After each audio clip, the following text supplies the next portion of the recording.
शहबाज शरीफ पाकिस्तान से संदेशा लेके लंदन पहुंच आए।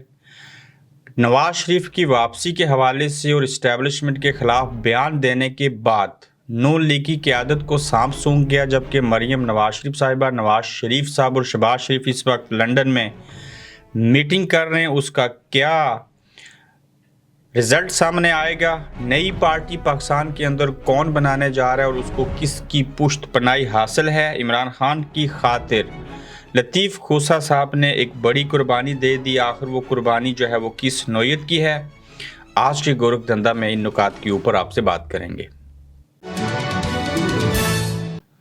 अस्सलाम वालेकुम, आप देख रहे हैं गोरख धंधा अबरार कुरैशी। आपसे महत्वपूर्ण नवाज शरीफ साहब के पास और उनके बुलाने के ऊपर शहबाज शरीफ जो हैं वो एक दिन पाकिस्तान में रहने के बाद लंदन पहुंच चुके हैं और मरियम नवाज शरीफ साहिबा भी लंदन में हैं। दोनों भाई और प्लस उनकी बेटी और भतीजी आज लंदन के अंदर मुलाकात कर रहे हैं। इस वक्त तय ये हो रहा है कि हमने जो बयान दिया था, जिसके बाद हम सबको सांप सूंघ गया, हम चाहते थे कि बाजवा साहब का और जनरल फैज़ हमीद का एहतसाब हो, नया बयानिया बनाने की कोशिश की थी, उसके ऊपर बड़ा रिएक्शन आया। नैब के केसेस भी खुल चुके हुए हैं, बाकी चीज़ें भी हो रही हैं। तो ऐसी सूरत हाल में आज तीनों लोग जो बैठे हैं लंदन में, ये फैसला किया जाएगा कि क्या जनरल फैज़ हमीद और साबिक रिटायर्ड जो हैं ऑफिसरान पाक फ़ौज के, जिसमें जनरल बाजवा भी शामिल हैं, प्लस ये साकिब नसार समेत बाकियों का भी एहतसाब चाहते थे, दीगर जजेस का, ये बयानिया हमें बनाना चाहिए या नहीं बनाना चाहिए।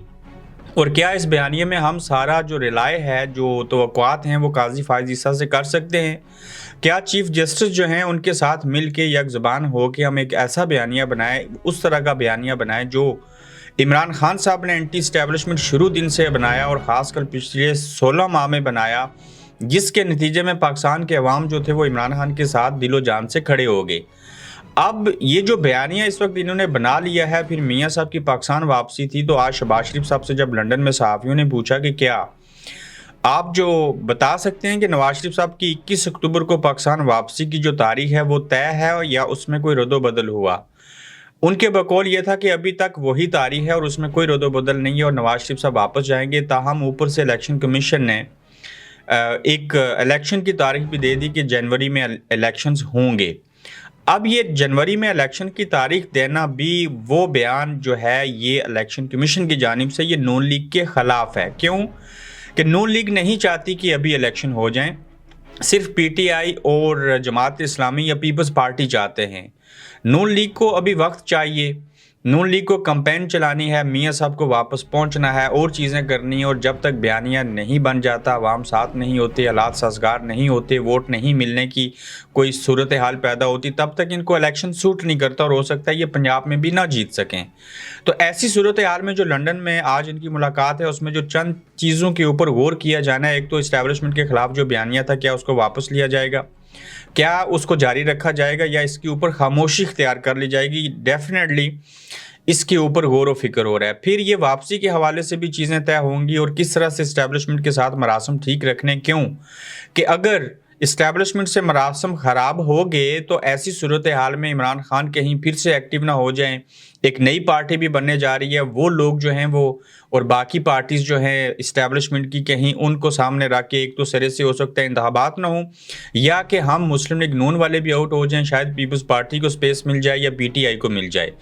तो इस वक्त मियाँ साहब ने जो 18 तारीख को बयान दिया था, उसके बाद इन सब को सांप सूंघ गया। और अब देखना ये होगा कि आज की मीटिंग के बाद क्या वही तारीख है पाकिस्तान वापसी की, क्या वही बयानिया है या उसके अंदर रद्दो-बदल हुआ। लेकिन ये तय है कि जब तक ये बयानिया नहीं बनाएंगे, इस्टेब्लिशमेंट के अगेंस्ट नहीं जाएंगे, बदला लेने की कोशिश कहें या जो भी चीज़ कहें, उस वक्त तक इनको आवाम के अंदर पिजराई नहीं मिल सकेगी। तो ये मुश्किल में फंस चुके हैं। बयानिया बनाते हैं तो इस्टेब्लिशमेंट नाराज़ होती है, नहीं बनाते तो आवाम इनकी तरफ माइल नहीं होती, तो बीच में ये फंस चुके हैं।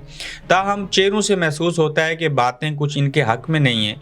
चूँकि फैसल वाडा जो तर्जमान हैं, उन्होंने कहा था कि पहले तो आपको जहाज़ में आराम से बिठा के बेल्ट बांध के भेजा था, अब आपको यहाँ बांध के रखेंगे, अब आपको वापस नहीं भेजेंगे। ये मियाँ साहब को बयान मियाँ साहब के हवाले से फैसल वाडा ने कल एक प्रोग्राम में ये बात कही। फिर उन्होंने कहा कि 16 महीने में जो इन्होंने पॉलिश की थी वो ऐसी न्यूट्रल पॉलिश थी कि उससे चमक तो बहुत आई, लेकिन अब वो चमक ख़त्म होती जा रही है, तो लिहाजा दोबारा से पॉलिश इनको या मिलेगी नहीं या ये करना नहीं चाहेंगे, देखा जाएगा। चूँकि दो भाई जो हैं दो अलग अलग सोचों के हामिल हैं। शहबाज शरीफ साहब इस्टेब्लिशमेंट से दोस्ती और भाईबंदी चाहते हैं। नवाज शरीफ साहब जो हैं वो इस्टेब्लिशमेंट के अगेंस्ट जाके बयानियाँ बनाना चाहते हैं। तो देखते हैं कि ऐसी सूरत हाल में क्या होता है। नई पार्टी कौन बनाएगा? जी, ये एक बड़ी खबर है आज की कि नई पार्टी मुस्तफ़ा नवाज खोकर बनाएंगे, जिसमें ज़्यादा इम्कान है कि शायद हकान अब्बासी भी उनके हमरा होंगे और मिफ्ता इस्माइल और दीगर लोग भी।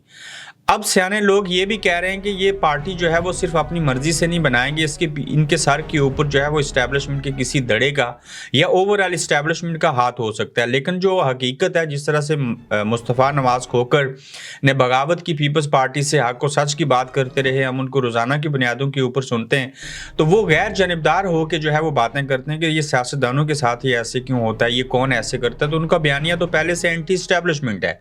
तो जब उनका बयानिया पहले से मुखालिफ है जो इस्टेब्लिशमेंट के, तो ऐसी सूरत हाल में तो वो पार्टी फिर अपनी मर्जी से बनाएंगे। लेकिन सवाल ये उठता है कि इन तीनों के अलावा उनकी पार्टी में कौन कौन होगा। जब ये समझ आएगी कि उनकी पार्टी में कौन कौन होगा, तो फिर हम देख सकते हैं कि ये पार्टी जो है इसके ऊपर किसकी आशीर्वाद जो है, इनको आशीर्वाद हासिल है। ताहम अब तक जो पाकिस्तान तहरीक इंसाफ पार्लियामेंटेरियन बनी थी उसको तो मुंह की खाना पड़ी। फिर जो जहांगीर खान तरीन साहब की पार्टी थी वो तो सरे से गायब हैं। आप देखें ओन चौधरी, जहांगीर खान तरीन, अलीम खान, ये कहीं पे भी आपको नज़र नहीं आ रहे। इवन पाक सरजमीन पार्टी आपको कहीं सामने नज़र नहीं आ रही। हाँ, MQM की हैसियत है अपनी जगह के ऊपर। तो ये नई पार्टी की बुनियाद इनकी मर्जी से हो रही है इस्टेब्लिशमेंट की, या कि ये जो गैर जानबदार सोच रखते हैं, एक नया दड़ा बनाना चाहते हैं। हो सकता है इसका फ़ायदा कल ये इत्तेहाद कर लें पाकिस्तान तहरीक इंसाफ के साथ या किसी और के साथ, तो ये नई पार्टी की बुनियाद बनेगी। लेकिन इसका नाम क्या होगा, इसका काम क्या होगा, इसकी सरपरस्ती कौन करेगा, ये देखने वाली चीज़ें होंगी।